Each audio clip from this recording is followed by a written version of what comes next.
All right. Hi, everyone. Kev here with our last newsletter update of the year. Thanks for following along throughout the year. Another good news story in December with the Bank of Canada holding interest rates. Again, I know it's hard times for a lot of people, ourselves included, with all our variable interest rates that we've got. So yeah, we're hopeful for better economic outcomes in the new year. I'm not sure if they're gonna, depending on which economist you read or which articles you read, it sounds like there might be a blend of like some tough times maybe in the beginning of the year and with more optimism maybe towards the end. So we're hopeful for that as it relates to our real estate investments, whether you're you're an owner or you're buying or selling. These are all relevant, important facts, right? And especially just even cost of living. Hopefully that starts to go down. So anyway, good news to see the Bank of Canada hold the rates again for December, and we'll keep an eye on what they do in the new year. Other update for you from a regulatory perspective, you may have heard about the Trust and Real Estate Services Act, TRESA.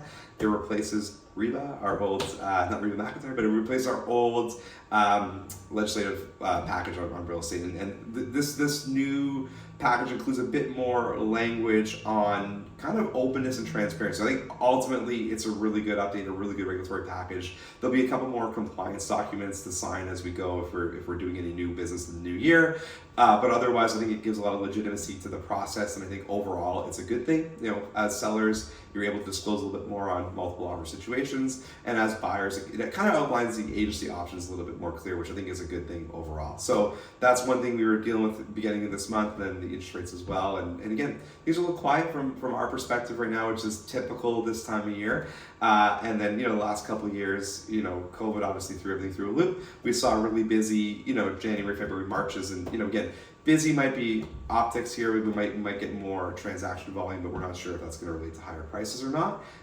Kind of, again, balance is good, and we'll see if that gets restored in the new year. Right now, we're at kind of low inventory anyway, so we could use a little bit more inventory for our buyers just to sort of shop around and have some options. And sellers, it would be nice to see some inventory move so we can sort of get a better sense of where prices are going to lie for the new year. So that's a bit about the real estate stuff. I hope everyone has a great holiday, has a happy new year. It's the year of the dragon this year, 2024. Peach fuzz is the Pantone color of the year, so keep an eye out for that everywhere. It's like the sage green explosion from 2022. So yeah, hope everyone has a great holiday. We're around if anyone has any questions or wants to chat over the break, and we'll check in soon. Happy New Year.